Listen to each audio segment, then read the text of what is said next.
All right, so today I'm here with David Burchell. We are recording the episode 2 of the Lane Whitten podcast. And so, David, how are you doing today? I'm doing pretty good. I mean, I'm finally here. Lane Whitten show episode 2 is finally happening. Thank you for having me. Yeah, it's been like almost half a year since I did the first one. Oh, well, apparently. All right, so, David. So Bernie Sanders just recently talked about increasing farm subsidies. He wants to increase it by about 20 billion, get rid of more of the factory, get rid of some of like the factory farms and focus more on small family farms like yours. So what are your thoughts on this? Do you agree with Bernie Sanders in increasing the subsidies and providing incentive due to all the trade war and everything, or do you think you should take a more or less government approach? Well, okay, you used a word there called incentive, and I think that if you are giving somebody subsidies, money in the form of subsidies, that you call it incentivizing, or it's meant to incentivize people to get back to their farms, get back to their fields, or whatever. I don't think the free market works like that. I think as soon as you bring in government intervention into the market, that you're just asking for stagnation, basically. So,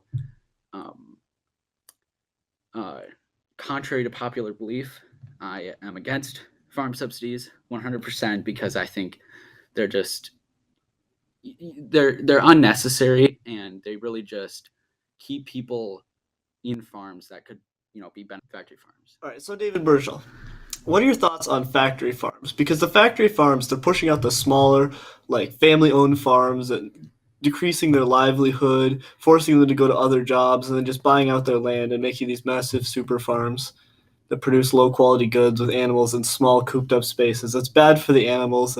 It's bad for the people living around. What do you think should be done about those? Okay, low-quality goods. I don't know if I agree with that 100%. There's a demand for more organic food in certain parts of the country. Vegan, whatever you call it. There's a demand for that. So I think that bigger factory farms that are not providing the market with those organic titles, I don't think they're really suppressing family farms as much as you think they would. On the contrary, I think that factory farms are allowed by the market, and therefore I don't see any reason for government to intervene. Very true. All right, so kind of shifting the topic. I don't know if you know about this, but Amazon, they paid nothing in taxes last year. The biggest retail, like not retail, but they ship the most things, and they sell the most products. They paid nothing in taxes due to Jeff Bezos and the executives moving things around, strategically donating, and just getting government benefits that stop them from paying any taxes, even though they're one of the biggest, if not the biggest company in the United States. Right. Okay. So I don't know. I don't know much about that, but if that is the case, I would say good. I would say a company that is able to do that and is able to interpret, well, not necessarily interpret, but see the laws and use their intellect, their entrepreneurial sense to get around to paying as little taxes as possible is good. And this just goes to show you that you really do need better government, because the government is really bad at doing stuff. And if Amazon was able to do this, then you know that you need to rewrite some laws and rewrite some legislation that will keep Amazon giving their share of taxes. All right, so Americans today are paying a higher percentage in taxes than they paid in the American Revolution. Do you think that it's time to change some things? Do you think Americans are paying too many taxes? What are your thoughts just on taxes, what they should be used for, if we should have them, and just your thoughts on taxes in general? Well, obviously, if you have a government, in order for it to function, you need taxes. You need some form of payment to the government to keep things running, and government officials functioning.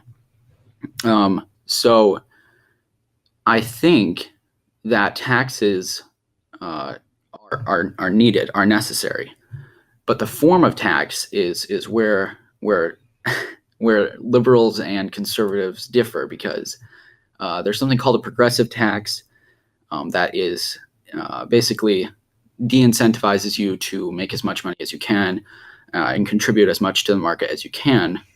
So that's obviously no good for if you want to progress society. That's not what you want as a progressive tax. Um, but if you just have a standard tax, then that keeps the bar at the same level for everybody. Yeah. So, what are your thoughts on like taxes in general? So, like, what should the government be composed of? Like, what do you think the government should do? What's their necessary jobs? Infrastructure and protecting national sovereignty, and anything that entails, I think. All right. So, you think infrastructure. So, you think that the government should build roads and bridges and provide water supply to people and things like that. Build dams.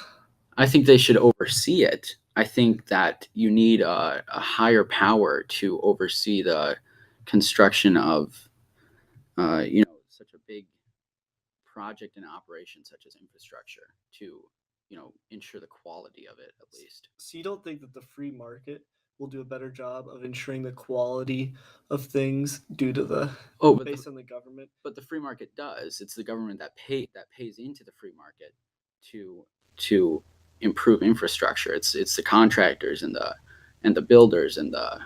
But if you look at the roads right now, roads in Wisconsin are horrible, and they're all built by people who are paid by the government. There's no competition to building the roads, and there's no free market incentive to build a good road. Where is the money going to come from for a road in a very rural area that nobody is going to travel on? How are people going to get to their homes in rural areas if there's not like a higher power overseeing the proper construction? People can build their own roads. They can set up toll systems on the roads.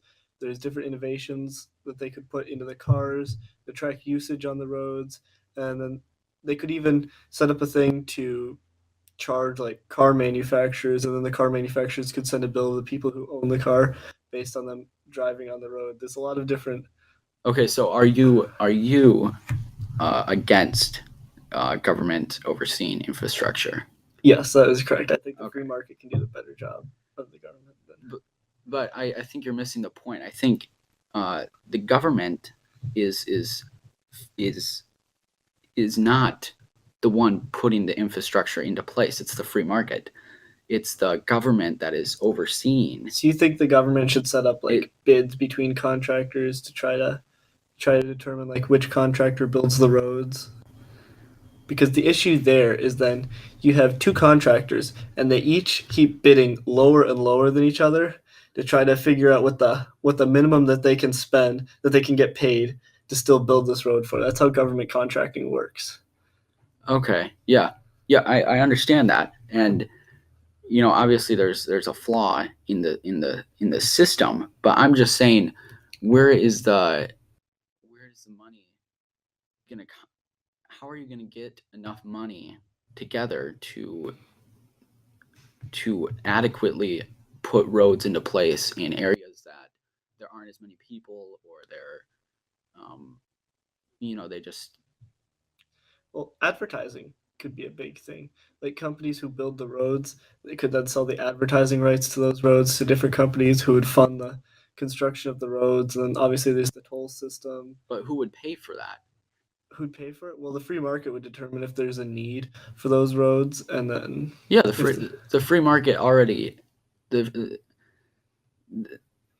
free market is already doing that. They're already building roads. But they're being paid by the government to build the roads when the government decides that a road is necessary. So who determines if it's necessary? How would something like the Golden Gate Bridge get built? The Golden Gate Bridge would get built if if it provided value to the free market. Like, does someone like why should the tax dollars of one person who doesn't care about the Golden Gate Bridge have to take their money and put it into creating the Golden Gate Bridge? I see what you're saying there, but that's just the thing. How are you going to set up a communication system to get a bunch of people who share the same goals as wanting a bridge? How are you going to get it? Where's the communication going to come from? That's the place the government should be. Is the communication for the common goal of getting a bridge. I think there's flaws in the infrastructure program of the government, but I think the government should be there for that. Yeah, that is true. All right, so it looks like we're gonna have to probably move on to another topic now. So the Democrats in 2020, they're up to 24 candidates now, with front runners such as Pete Buttigieg. I don't probably butchered his name. Joe Biden, Kamala Harris, Cory Booker, Andrew Yang, Pocahontas, known to some as Elizabeth Warren, and Bernie Sanders. And then the new entry into the race is Mayor Bill de Blasio of New York City. So starting off with Bill de Blasio, why don't you give a little just short synopsis on why you think he'd be either a good or bad presidential candidate?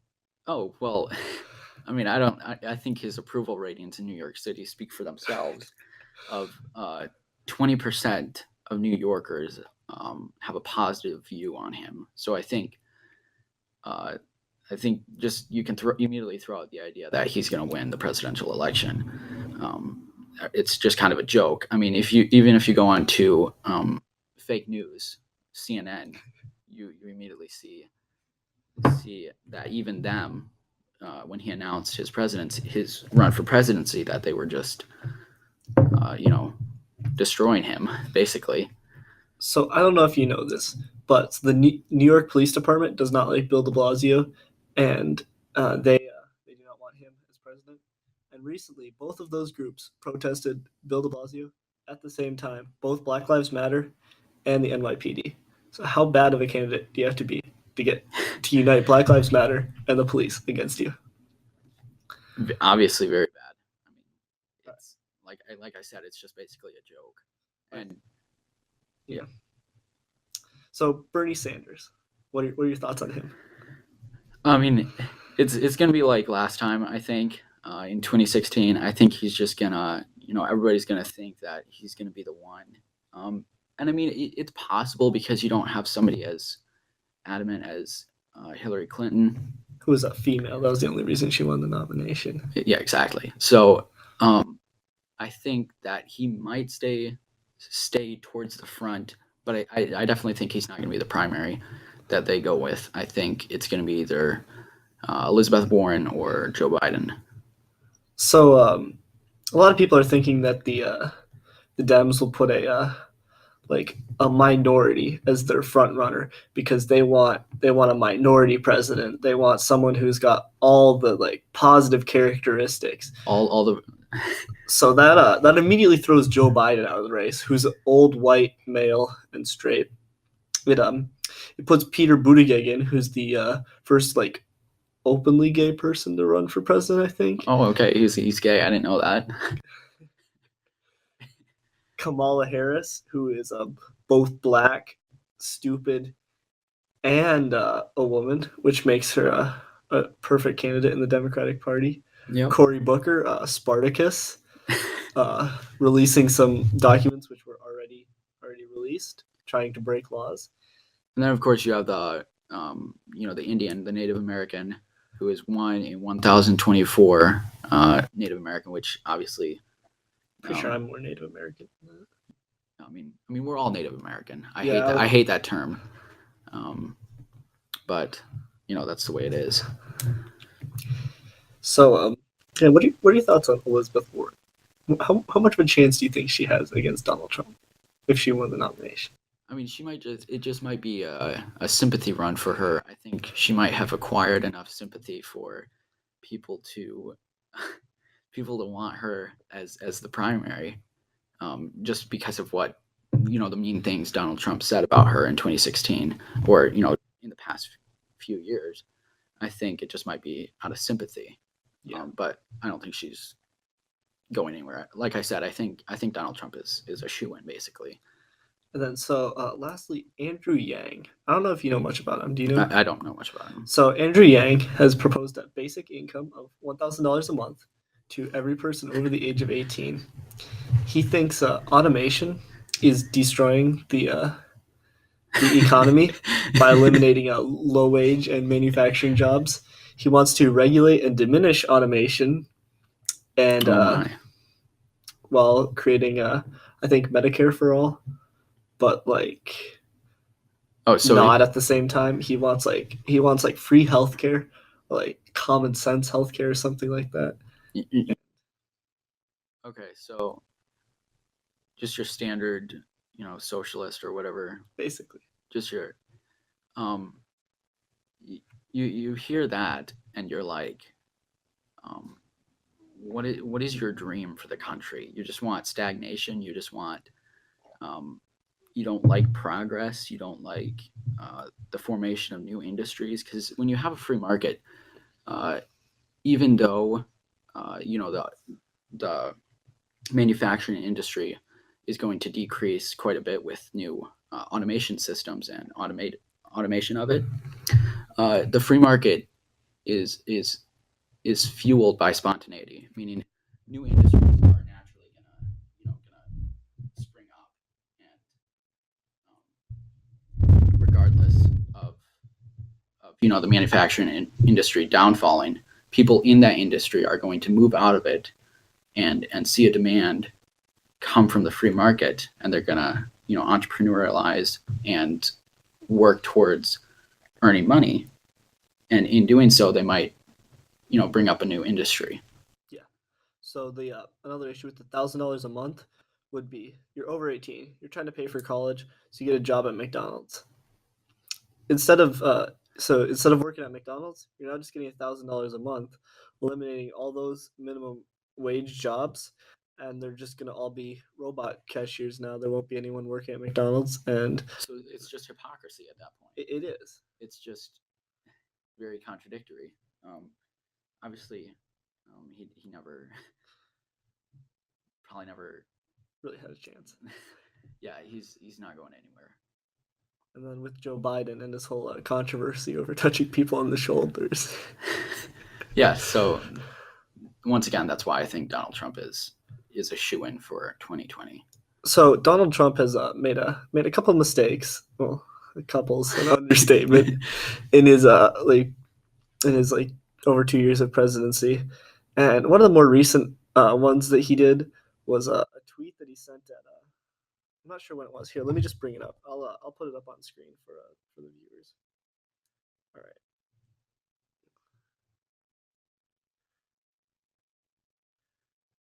So this tweet, was he sent it out to Iran, and in the tweet he said, supposedly the left is calling this a genocidal tweet, which I think is a little far, but then again, I don't think it was a wise tweet. Let's see if I can even find it right here. Well, if you're president of the United States, you have to be very careful of what your social media looks like, and I don't think Donald Trump is always. Yeah. Which what is it? All right, there you go. So this tweet was sent in all caps at 10:24 at night, while he was allegedly sitting on the toilet. He said, "To Iranian President Rouhani, never ever threaten the United States again, or you will suffer the consequences the likes of few throughout history have ever suffered. We are no longer a country that will stand for your demented words of violence and death. Be cautious." And then that could be viewed as an indirect declaration of war. Then he sent another one. Trump.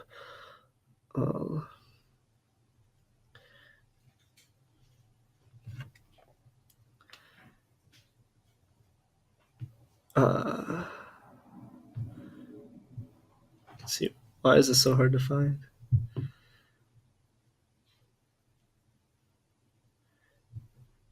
And then 2 days ago, he said, "If Iran wants to fight, that will be the official end of Iran. Never threaten the United States again." There it is. So on Twitter, the President of the United States tweets to the Iranian Prime Minister not to threaten the United States. I think this would be something to handle like diplomatically instead of basically saying, "Yeah, if you like shoot some more rockets towards Israel, we're going to launch nukes at you." Yeah, you can definitely tell that he's exercising his First Amendment rights here.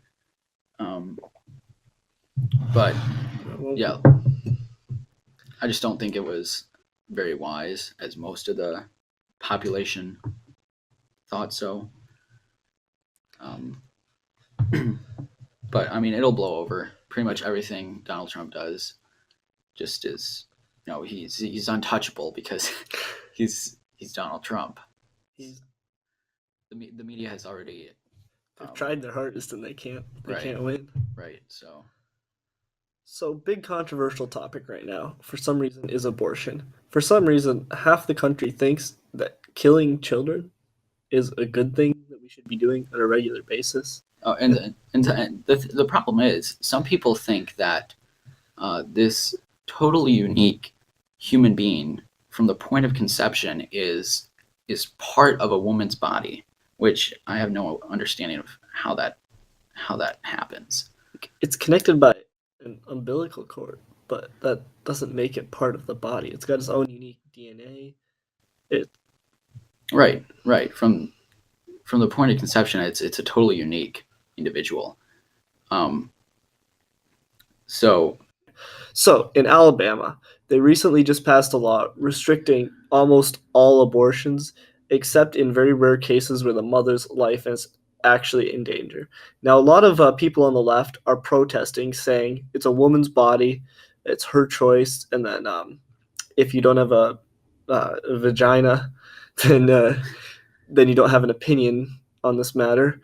But the Dems are arguing that it's part of a woman's body, which is just scientifically inaccurate, and they're just attacking the Alabama law. Yeah.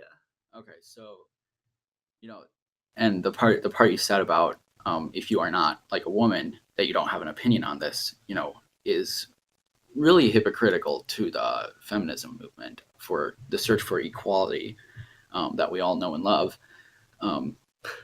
When it's feminism is now just too radical, and it's not even about equality anymore. But back to abortion, I think that the Alabama law is a law, and I think people should understand that the state legislature is able to do that because it's out of federal jurisdiction. I heard somewhere that Roe v. Wade had a loophole that they went through, but I mean that just is even more cause for sending it up to the Supreme Court to have another look at it and maybe overturn Roe v. Wade, or make another ruling. Yeah, make another ruling on it.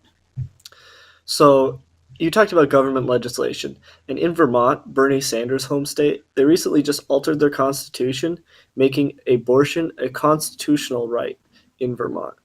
That they created a right where an individual has the so-called right to end another human being's life. Okay, yeah. So, I don't know where the federal jurisdiction for that and the state jurisdiction comes into play in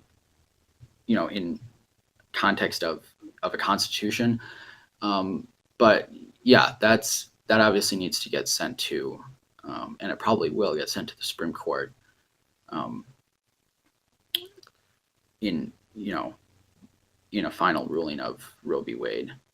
So if Roe v. Wade was overturned, actually back to Vermont really quick. So they say that it's abortion is it's a woman's body, and they say that it's not an actual baby, but it has its own unique characteristics and allowed to thrive inside the woman's body without any external forces, it will become like an own individual human. So even if it's not, Right. then Right. And that I was looking into this. There was a law passed. There was an act enforced by the federal government in 1940 called the Bald and Golden Eagle Preservation Act or Protection Act or something. And it, if convicted of a felony, you will get $250,000 fine or up to 2 years in prison for breaking bald eagle eggs or golden eagle eggs or whatever. And that act still stands even though they're off the endangered species list. Yeah. Which is absolutely insane that egg, that's not even a bald eagle. How do they know that that's a bald eagle? That's just an egg. Yeah. And you can look into a woman's body and you can do an ultrasound and see the actual, it's the spitting image of a human being.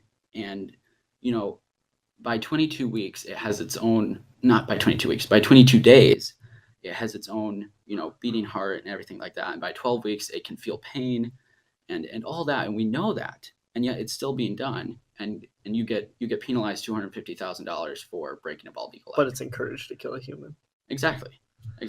And also, they say like, oh well, it can't survive on its own, so therefore we can kill it. Well, up until the age of like that bald eagle can't survive on its own.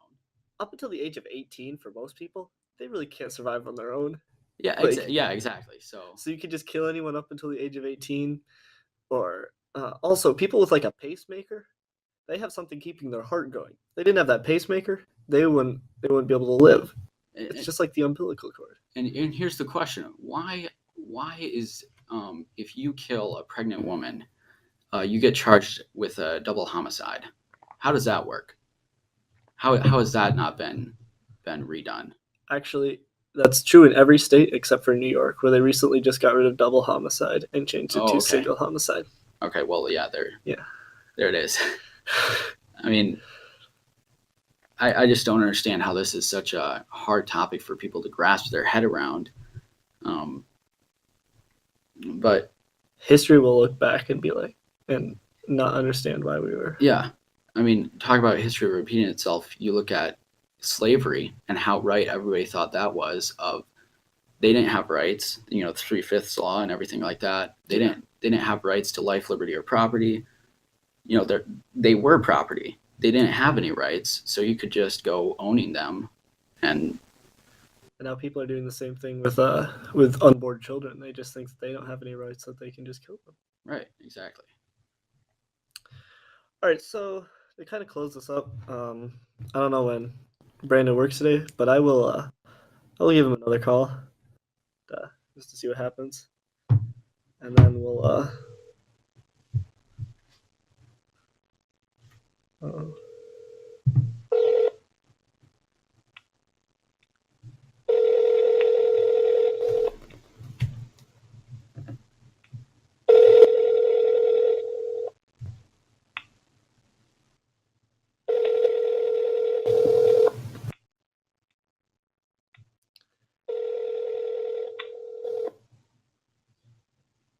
You have reached the voicemail.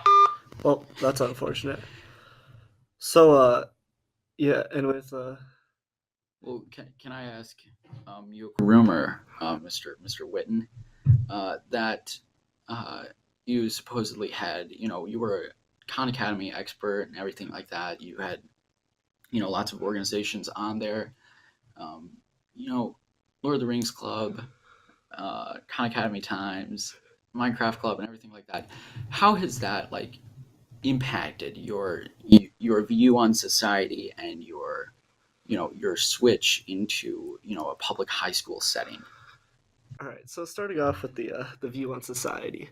So with the Khan Academy Times, I got to have the experience of learning how to take information, like vague information, analyze it, and then write it up in a newspaper, which actually led me to create the Patriot Perspective, which ultimately led me to creating this podcast. As for the Minecraft Club and the the other clubs that I had on Khan Academy, such as the I think Millionaires Club. I don't remember what other thing you mentioned. Uh, Lord of the Rings Club. Yeah, the Lord of the Rings Club really developed my love for literature, which Right. allowed me to helped build me up to like understand and like analyze literature better, which helped me in my English classes. Right. I remember, if I recall, English 10 honors with Coughlin was the first time I ever saw you. And I could just tell you were just radiating knowledge of, Lord of the Rings and, your love for Khan Academy and the times and everything like that. So unfortunately, Khan Academy's had a pretty negative like impact on my social life on Parker High School. So Saul Broadkey discovered my my Khan Academy account somehow. Not sure how he even found it, but so he looked through a lot of my comment history and a lot of my programs, and then has shared these programs and comments. So it's been spread around the school a lot. I'm often a easy target to roast because of it. Right. Lots of people really impacted my like already pretty low view that people already have of me. Probably going to prevent me from ever getting a girlfriend. Yeah. So Khan Academy's had a pretty negative impact on my social life. Not a day goes by where someone doesn't roast the Lord of the Rings Club or the your "We Are Minecrafters" slogan. It's a good thing. I don't think it's something to be ashamed of. I mean, it's you wouldn't be Lane Whitten if Khan Academy wasn't part of your life, and people are gonna hate.